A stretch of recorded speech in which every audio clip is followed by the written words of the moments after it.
Hi friends, ನಮಸ್ತೆ. ಎಲ್ಲರೂ ಹೇಗಿದ್ದೀರಾ? Welcome my YouTube channel. ನೋಡ್ತಾ ಇದ್ದೀರಾ ನೀವು.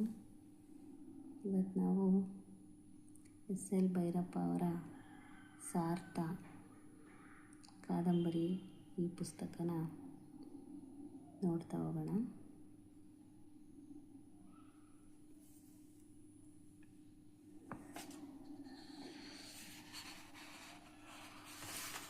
ಫಸ್ಟ್ ಪೇಜಲ್ಲೇ ಸಾಹಿತ್ಯ ಭಂಡಾರ, ಅಭಿಮಾನದ ಮಾತುಗಳು ಅಂತ ಬರೆದಿದ್ದಾರೆ ಎಸ್.ಎಲ್. ಭೈರಪ್ಪ ಅವರು. ಅಮೃತ ಮಹೋತ್ಸವ,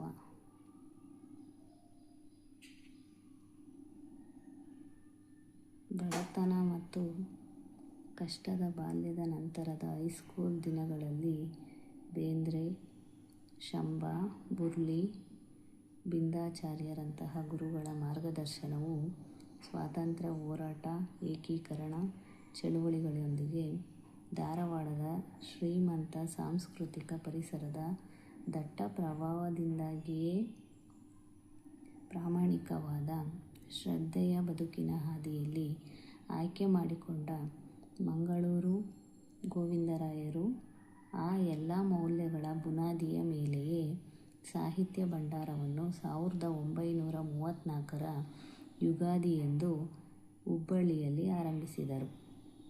ಮುಂದೆ ಸಹೋದರ ಅನಂತಮೂರ್ತಿಯವರನ್ನು ಸೇರಿಸಿಕೊಂಡು ಇಡೀ ಉತ್ತರ ಕರ್ನಾಟಕ ಹಾಗೂ ದಕ್ಷಿಣ ಕರ್ನಾಟಕದ ಹಲವು ಜಿಲ್ಲೆಗಳಲ್ಲಿ ಓದುಗರಿದ್ದಲ್ಲಿಯೇ ಪುಸ್ತಕ ಹೊತ್ತೊಯ್ಯುವುದನ್ನು ಮಾಡುತ್ತಲೇ ಹೊಸ ಕನ್ನಡ ಓದುಗ ಪರಂಪರೆಯ ಸೃಷ್ಟಿಯಲ್ಲಿ ತೊಡಗಿದರು. ಹೀಗಾಗಿಯೇ ಸಾಹಿತ್ಯ ಭಂಡಾರಕ್ಕೆ ಅಂದಿನಿಂದಲೂ ವಿಶಿಷ್ಟವಾದದ್ದೊಂದು ಹೆಸರು. 1968ರಿಂದ ಬೆಂಗಳೂರಿಗೂ ಅದರ ಕಾರ್ಯಕ್ಷೇತ್ರದ ವಿಸ್ತರಣೆ ಪ್ರಜ್ಞಾಪೂರ್ವಕವಾದ ಉದ್ದೇಶದಿಂದಲೇ ಉದ್ಯಮ ಎಂಬುದರಿಂದ ದೂರ ಉಳಿದು ಕನ್ನಡ ಪುಸ್ತಕ ಚಟುವಟಿಕೆಯನ್ನು ಸಂಸ್ಕೃತಿಯಾಗಿಯೇ ಅಳವಡಿಸಿಕೊಂಡು ಇಂದಿಗೂ ಮುನ್ನಡೆದಿರುವ ಸಾಹಿತ್ಯ ಭಂಡಾರವು ಅಮೃತ ಮಹೋತ್ಸವದ ಸಂದರ್ಭದಲ್ಲಿದೆ. ನಾಡಿನ ಸಾಹಿತ್ಯ ಪರಂಪರೆಯಲ್ಲಿ ಇದೊಂದು ಐತಿಹಾಸಿಕ ಘಟನೆಯೆಂದು ಸಾಹಿತ್ಯ ಭಂಡಾರವನ್ನು ಅಂದಿನಿಂದಲೂ ಗಮನಿಸುತ್ತಾ ಬಂದ ಹಲವಾರು ಹಿರಿಯರ, ಓದುಗರ, ಸಾಹಿತಿಗಳ ಅಭಿಮಾನದ ಮಾತು. ನೆಕ್ಸ್ಟ್ ಪೇಜಲ್ಲಿ ಏನಿದೆ ನೋಡೋಣ.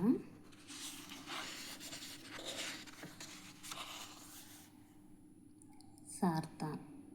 ಈ ಸಾರ್ಥ ಕಾದಂಬರಿಯಲ್ಲಿ ಏನು ವಿಷಯನ ಒಳಗೊಂಡು ಬರೆದಿದ್ದಾರೆ ಅಂತ ತಿಳ್ಕೊಳ್ಳೋಣ.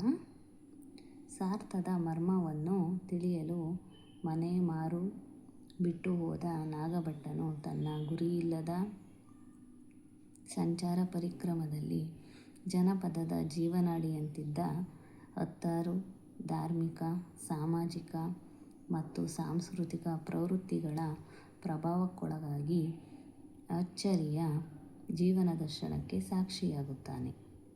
ಸಾರ್ಥ ಕ್ರಿಸ್ತಶಕ 8ನೇ ಶತಮಾನದ ಭರತಖಂಡದಲ್ಲಿ ನಡೆಯಿತೆಂದು ಕಲ್ಪಿಸಿಕೊಳ್ಳಬೇಕಾದ ಸಂಗತಿಗಳನ್ನಾಧರಿಸಿದ ಕಾದಂಬರಿ.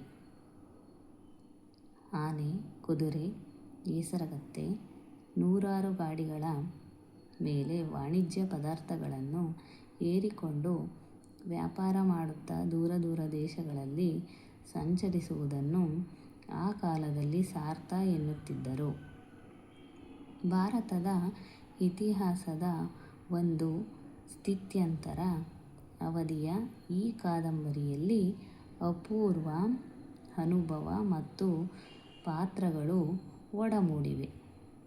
ಆಳವೂ ವಿಸ್ತಾರವೂ ಆದ ಐತಿಹಾಸಿಕ ಅಧ್ಯಯನದ ಅಡಿಪಾಯದ ಮೇಲೆ ಶಕ್ತ ಸೃಜನಶೀಲತೆಯು ಕೆಲಸ ಮಾಡಿ ಈ ವಿಶಿಷ್ಟ ಕಾದಂಬರಿಯನ್ನು ನಿರ್ಮಿಸಿದೆ. ಭಾರತವು ಸತತವಾಗಿ ಎದುರಿಸುತ್ತಿರುವ ಧಾರ್ಮಿಕ ಸಂಘರ್ಷಗಳ ತಾತ್ವಿಕ ಬೇರುಗಳನ್ನು ಸಾರ್ಥ ಸೃಜನಶೀಲವಾಗಿ ಅನ್ವೇಷಿಸುತ್ತದೆ. ನೋಡಿದ್ರಲ್ಲ ಫ್ರೆಂಡ್ಸ್, ಸಾರ್ಥ ಅನ್ನೋ ಕಾದಂಬರಿನಲ್ಲಿ ನಾಗಭಟ್ರು ಯಾವ ಥರ ಧಾರ್ಮಿಕ ಸಂಘರ್ಷಗಳನ್ನು ಎದುರಿಸಿದ್ರು ಅನ್ನೋ ವಿಷಯನ ಒಳಗೊಂಡಿದೆ. ಆಗಿನ ಕಾಲದಲ್ಲಿ ಸಾರ್ಥ ಅನ್ನೋ ಪದಕ್ಕೆ ಏನು ಅರ್ಥ ಇತ್ತು ಅನ್ನೋದನ್ನು ಹೇಳಿದ್ದಾರೆ.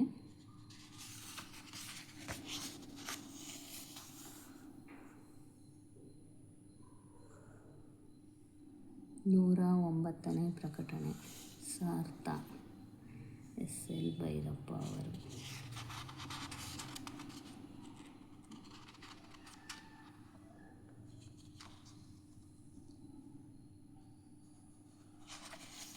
ಇಲ್ಲಿ ನೋಡ್ಬೋದು ಕೃತಜ್ಞತೆ. SL ಭೈರಪ್ಪ ಅವರು ಈ ಕಾದಂಬರಿಯನ್ನು ಬರೀಲಿಕ್ಕೆ ಯಾರೆಲ್ಲ ಮತ್ತು ಪ್ರಕಟಣೆ ಮಾಡಲಿಕ್ಕೆ ಯಾರೆಲ್ಲ ಅವರಿಗೆ ಸಹಾಯ ಮಾಡಿದ್ದಾರೆ ಅವ್ರುಗಳಿಗೆ ಕೃತಜ್ಞತೆ ತಿಳಿಸಿದ್ದಾರೆ. ನೆಕ್ಸ್ಟ್ ನೋಡ್ಬೋದು ನೀವು, ಇಲ್ಲಿ ಸಾರ್ಥ ಕಾದಂಬರಿ ಮೊದಲನೇ ಪೇಜು ಸ್ಟಾರ್ಟ್ ಆಗುತ್ತೆ, ಕತೆ ಸ್ಟಾರ್ಟ್ ಆಗುತ್ತೆ. ನಾಗಭಟ್ಟನೇ, ಹೇಗೂ ಅಷ್ಟು ದೂರ ಹೋಗುತ್ತೀನಿ. ಮುಂದೆ 3 ದಿನದ ಹಾದಿ. ಕಾಶಿಗೆ ಹೋಗಿ ನಿನ್ನನ್ನು ಹುಡುಕಿ ಸುದ್ದಿ ಹೇಳಬೇಕು ಅಂದುಕೊಂಡಿದ್ದೆ. ನೀನು ಇಲ್ಲಿಯೇ ಸಿಕ್ಕಿಬಿಟ್ಟೆ. ನಾರಾಯಣ ದೀಕ್ಷಿತರು ನನ್ನನ್ನು ಗುರುತಿಸಿದ ತಕ್ಷಣ ಅಂದರು. ನನಗೆ ನನ್ನ ಊರು ಮನೆಗಳನ್ನು ಕಂಡಂತಹ ಸಂಭ್ರಮವಾಗಿ ಮಾತೇ ಹೊರಡಲಿಲ್ಲ. ದೀಕ್ಷಿತರೇ, ಇಲ್ಲಿಗೆ ಹೇಗೆ ಬಂದಿರಿ? ಸಂಭ್ರಮ ಗೊಂದಲಗಳ ನಡುವೆ ನನ್ನ ನಾಲಿಗೆ ಕೇಳಿತು. ತಂದೆಯವರು ತೀರಿಕೊಂಡರು.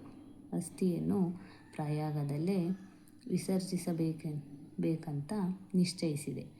ಒಂದು ಸಾರ್ಥ ಸಿಕ್ಕಿತು. ಅದರ ಜೊತೆ ಈ ಮಥುರೆಗೆ ಬಂದೆ. ಇಲ್ಲಿಂದ ಪ್ರಯಾಗಕ್ಕೆ ನೇರ ದಾರಿ ಇದೆಯಂತೆ. ಪ್ರಯಾಣಿಕರ ತಂಡಗಳು ಇರುತ್ತವೆ. ಈಗ ಪೂಜೆ ಮುಗಿಸಿ ಹೊರಡುವ ಒಂದು ತಂಡದ ಜೊತೆ ಹೊರಡ್ತೀನಿ. ಹೇಳಿದೆನಲ್ಲ, ಪ್ರಯಾಗದಿಂದ ಕಾಶಿ 3 ದಿನದ ನಡಿಗೆಯಂತೆ. ನಿನ್ನನ್ನು ಹುಡುಕಿ ಸುದ್ದಿ ಹೇಳಬೇಕಂತ ನಿಶ್ಚಯಿಸಿದ್ದೆ. ನೀನು ಇಲ್ಲೇ ಸಿಕ್ಕಿಬಿಟ್ಟೆ. ಊರಿಗೆ ಹಿಂತಿರುಗಿ ಹೋಗುತ್ತಿದ್ದೀಯಾ ಅಥವಾ ಕಾಶಿಗೆ ಹೋಗಲೇ? ಇಲ್ಲವೇ? ಹೇಗೆ ಮಾಡಿದ್ದರೂ ಅವಿವೇಕವೇ. ಯಜ್ಞಭಟ್ಟರ ಮಗನಾಗಿ ನೀನು ಇಂಥದಕ್ಕೆಲ್ಲ ಅವಕಾಶ ಕೊಡಬಹುದೇ? ಇಲ್ಲಿ ನಾಗಭಟ್ಟನಿಗೆ ದೀಕ್ಷಿತರು ಕೇಳ್ತಾ ಇದ್ದಾರೆ. ಈ ಥರ ಕಾದಂಬರಿ ಪ್ರಾರಂಭ ಆಗುತ್ತೆ.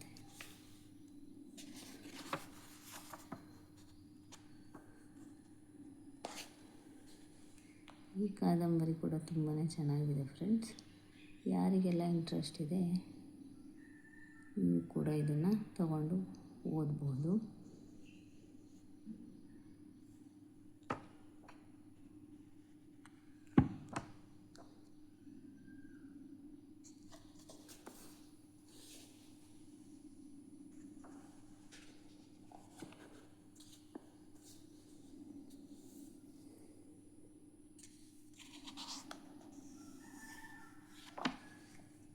ನೋಡಿದ್ರಲ್ಲ ಫ್ರೆಂಡ್ಸ್, ಸಾರ್ಥ ಪುಸ್ತಕದ ಬಗ್ಗೆ SL ಭೈರಪ್ಪ ಅವರು ಬರೆದಿರೋದು ಈ ಕಾದಂಬರಿನ. ನಾವು ಸ್ವಲ್ಪ ಮಟ್ಟದಲ್ಲಿ ಈ ಬುಕ್ಕನ್ನು ಪರಿಚಯ ಮಾಡಿಕೊಳ್ಳೋ ಪ್ರಯತ್ನ ಮಾಡಿದ್ದೀವಿ ಅಂತ ಹೇಳ್ತೀನಿ. ಮತ್ತು ನನ್ನ ಚಾನಲಲ್ಲಿ ಯಾರೆಲ್ಲ ವೀಡಿಯೋಸ್ನ ನೋಡಿ ಸಪೋರ್ಟ್ ಮಾಡ್ತಾಯಿದ್ದೀರಾ ಎಲ್ರಿಗೂ ಥ್ಯಾಂಕ್ಸ್ ಹೇಳೋಕ್ಕೆ ಇಷ್ಟಪಡ್ತೀನಿ. ಹೀಗೆ ನನ್ನ ಚಾನಲ್ನ ಸಪೋರ್ಟ್ ಮಾಡ್ತಾಯಿರಿ, ಸಬ್ಸ್ಕ್ರೈಬ್ ಆಗಿ, ಶೇರ್ ಮಾಡಿ, ಕಮೆಂಟ್ ಮಾಡಿ. ಈ ನನ್ನ ಒಂದು ಪುಟ್ಟ ಪ್ರಯತ್ನಕ್ಕೆ ಎಲ್ಲರೂ ಹೀಗೆ ಸಪೋರ್ಟ್ ಮಾಡ್ತಾಯಿರಿ ಅಂತ ಕೇಳ್ಕೊತೀನಿ ಫ್ರೆಂಡ್ಸ್. Thank you all.